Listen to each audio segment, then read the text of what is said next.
ब्राह्मण के हत्या पर, किसी अन्य बिरादरी के हत्या पर ये आंसू नहीं छलकाते हैं। कोई यादव अपराधी है और उसने हत्या किया है, अभी उसका इनकाउंटर हुआ तो उसके घर जाने का सपा के नेताओं ने काम किया। अभी एक फैजाबाद में निषाद बच्ची के साथ माइनॉरिटी के नेता ने सपा के बलात्कार की। इसके कारण जो भी चोर हैं, जो भी छिनैती करने वाले हैं, जो लूट करने वाले लोग हैं, जो हत्याएं करने वाले लोग हैं, जो फिरौतियां वसूला करते थे, गांव गरीब किसानों की जमीन हड़पा करते थे, मकान हड़प लिया करते थे, आज उनको भय है। आज वो आतंक के साए में हैं, उनको स्वयं अपना जीना रहना दुश्वार हुआ है। आज आम आदमी सुखी है। अखिलेश यादव इससे पहले उत्तर प्रदेश सरकार के मुख्यमंत्री रह चुके हैं, पिताजी भी उनके माननीय मुख्यमंत्री रहे हैं। मेरा ये कहना है कि आजकल निश्चित ही उत्तर प्रदेश सरकार के द्वारा जो समाज सुधार का, प्रदेश सुधार का काम किया जा रहा है, आप सब भी ये जानते हैं कि कितनी बिजली आती थी, कितनी सड़कें अच्छी रहती थीं, कितने प्रकार के गुंडागर्दी के वसूली होते थे। ये उत्तर प्रदेश लूट प्रदेश मचा हुआ था। आज पूज्य योगी आदित्यनाथ की सरकार ने गुंडा माफिया मुक्त उत्तर प्रदेश किया है। नमस्कार, आप देख रहे हैं 17 News 24 और मैं हूं शैलेंद्र मणि त्रिपाठी। इस वक्त हमारे साथ भारतीय जनता पार्टी के क्षेत्रीय उपाध्यक्ष संजीव राय जी हैं और अखिलेश यादव का एक बयान आजकल काफ़ी ट्रेंडिंग में चल रहा है कि इनकाउंटर नहीं हत्याएं हो रही हैं। इस मामले में हम भाजपा के क्षेत्रीय उपाध्यक्ष संजीव राय से बातचीत करेंगे कि इस मामले में इनका क्या कहना है। बहुत बहुत स्वागत है आपका। अखिलेश यादव का एक बयान आजकल ट्रेंडिंग में चल रहा है। मैनपुरी में उन्होंने बयान दिया है कि इनकाउंटर नहीं हत्याएं हो रही सरकार में। एक तो दीपावली की बहुत ढेर सारी शुभकामनाएं। निश्चित ही अखिलेश यादव इससे पहले उत्तर प्रदेश सरकार के मुख्यमंत्री रह चुके हैं, पिताजी भी उनके माननीय मुख्यमंत्री रहे हैं। मेरा ये कहना है कि आजकल निश्चित ही उत्तर प्रदेश सरकार के द्वारा जो समाज सुधार का, प्रदेश सुधार का काम किया जा रहा है, आप सब भी ये जानते हैं कि कितनी बिजली आती थी, कितनी सड़कें अच्छी रहती थीं, कितने प्रकार के गुंडागर्दी के वसूली होते थे। ये उत्तर प्रदेश लूट प्रदेश मचा हुआ था। आज पूज्य योगी आदित्यनाथ की सरकार ने गुंडा माफिया मुक्त उत्तर प्रदेश किया है। अब उसके कारण जो भी चोर हैं, जो भी छिनैती करने वाले हैं, जो लूट करने वाले लोग हैं, जो हत्याएं करने वाले लोग हैं, जो फिरौतियां वसूला करते थे, गांव गरीब किसानों की जमीन हड़पा करते थे, मकान हड़प लिया करते थे, आज उनको भय है। आज वो आतंक के साए में हैं, उनको स्वयं अपना जीना रहना दुश्वार हुआ है। आज आम आदमी सुखी है क्योंकि पूज्य योगी आदित्यनाथ की सरकार है। आज माताएं बहनें सुरक्षित हैं, कहीं कोई चौराहे पर लुक्खई नहीं हो रही है। इस नाते इनका ये दर्द झलक रहा है। आज कोई भी मारा जाता है, उस पर ये आंसू नहीं बहाते हैं। किसी ब्राह्मण के हत्या पर, किसी अन्य बिरादरी के हत्या पर ये आंसू नहीं छलकाते हैं। कोई यादव अपराधी है और उसने हत्या किया है, अभी उसका इनकाउंटर हुआ तो उसके घर जाने का सपा के नेताओं ने काम किया।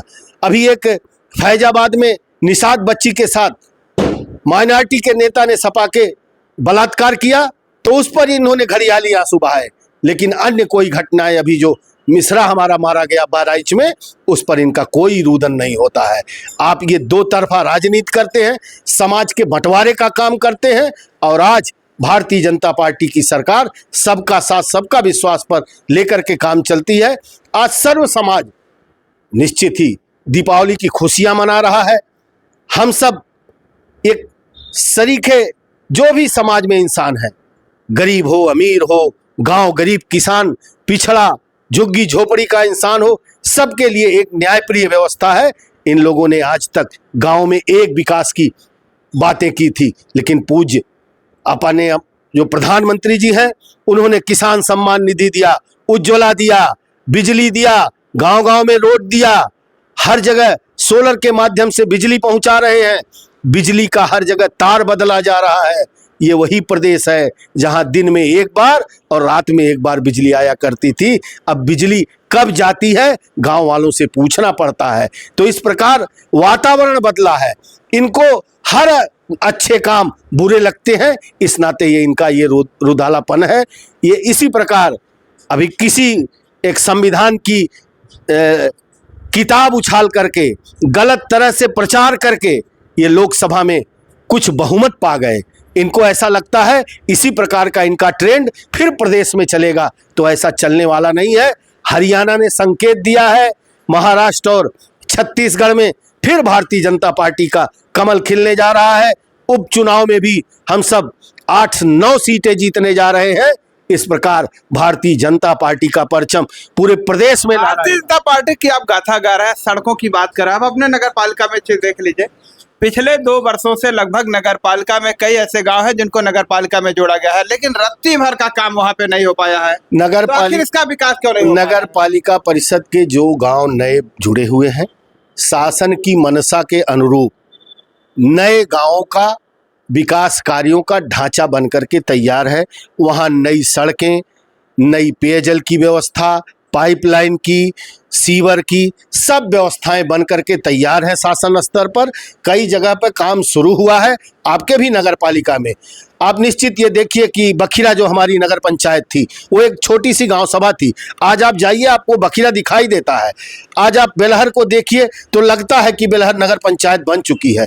धर्मसिंगवा को देखिए तो धर्मसिंगवा का विकास भी चौमुखी विकास हो रहा है। आखिर खलीलाबाद में विकास क्यों नहीं हो निश्चित पा रहा है? मैंने कहा कि ये नगर पालिका परिषद बहुत पुरानी है, इसका विस्तार हुआ है, विस्तारीकरण हुआ है। जो आम गांव थे वो आज शहरों में जुड़े हुए हैं।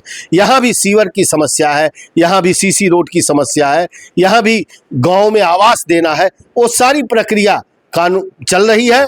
आप आगे आने वाले दिनों में देखेंगे, मार्च तक निश्चित ही वहाँ भी विकास पूरी तरह से आपको दिखाई देगा। मार्च तक विकास दिखाई देगा? मार्च तक निश्चित विकास की 2 साल में विकास नहीं दिखा तो क्या नहीं, ऐसा कुछ नहीं है। हम ये कहेंगे विस्तारित हमारा पटखौरी भी था, आप देखें वहाँ कहीं कई जगह काम शुरू हो गए हैं। ऐसा नहीं है, हम एक समचीन विकास करना चाहते हैं। हम धीरे धीरे मानक पर तय करके जो प्रमुख जन समस्याएं हैं, कहाँ कितना जरूरी है, हम वहाँ उस प्रकार से विकास करेंगे। हाँ, कुछ ऐसे स्थान हैं जो बहुत दूर ऐसे जुड़ गए हैं, धीरे धीरे हम उनको भी जोड़ेंगे, लेकिन जहां जनता का ज्यादा सरोकार है पहले वहां पर विकास कार्य शुरू होगा। बहराइच की घटना को लेकर विपक्ष का यह कहना है कि प्रशासन और सरकार की चूक के कारण घटना हुई। बहराइच की जो घटना है ये एक प्रोपगंडा है। मैं मानता हूं कि एक भारत में 2 प्रकार के लोग, भारत को नीचा दिखाने का 2 प्रकार का एक कारण है। एक हिंदुस्तान में बैठे हुए लोग भी जो भारत को नीचा दिखाना चाहते हैं, एक विदेश में बैठी हुई ताकतें भी। आज विपक्ष का नेता हिंदुस्तान का विरोध करने वाली उस महिला से अमेरिका में जाकर के मिलता है जो भारत का के विरोध का प्रोपगंडा चलाती है, और वो नेता आकर के अपनी पार्टी और अपने संबंधित जो उनका कुनबा है उनसे मिल करके नरेंद्र मोदी, योगी आदित्यनाथ, भारतीय जनता पार्टी, राष्ट्रीय स्वयंसेवक संघ को उल्टा पलटा बोलना, गाली देना, नीचा दिखाना, इस प्रकार का प्रोपगंडा चलाया जा रहा है। वह महिला जो इस तरह प्रोपगंडा कर रही है, आप सब लोग, पूरा देश जानता है, पूरा विश्व जानता है। अमेरिका में एक महिला है, उनका नाम इस समय मुझे ध्यान में नहीं आ रहा है, वो भारत विरोधी प्रोपगंडा चलाती हैं और पूरे विश्व मंच पर राहुल गांधी जी जो आपके भारत के विपक्ष के नेता हैं वो वहाँ मिले, आपके मीडिया में आया, पूरा देश उसको जाना। तो मेरा ये कहना है कि हम हिंदुस्तान में भारत के संसद के विपक्ष के नेता हैं, हम एक मुखर आवाज़ हैं, और मेरे द्वारा ही भारत का विरोध करने वाली महिला से हम जा कर के अमेरिका में मिलते हैं। तो हमारी दृष्टि क्या है, हमारी दृष्टि क्या है, ये हमें पता चल जाता है, समाज को पता चल जाता है। संविधान की कांपी लहराने से कोई संविधान खतरे में नहीं पड़ने वाला है। संविधान के रक्षक स्वयं मोदी जी हैं, संविधान के रक्षक हैं, सनातन के रक्षक हैं, विकास के पोषक हैं।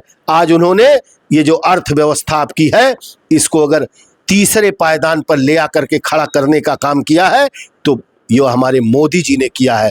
और निश्चित ही आज भारत का मान सम्मान पूरे दुनिया में बढ़ा है। इसी नाते ये खलबलाहट ये विपक्षी दलों की है।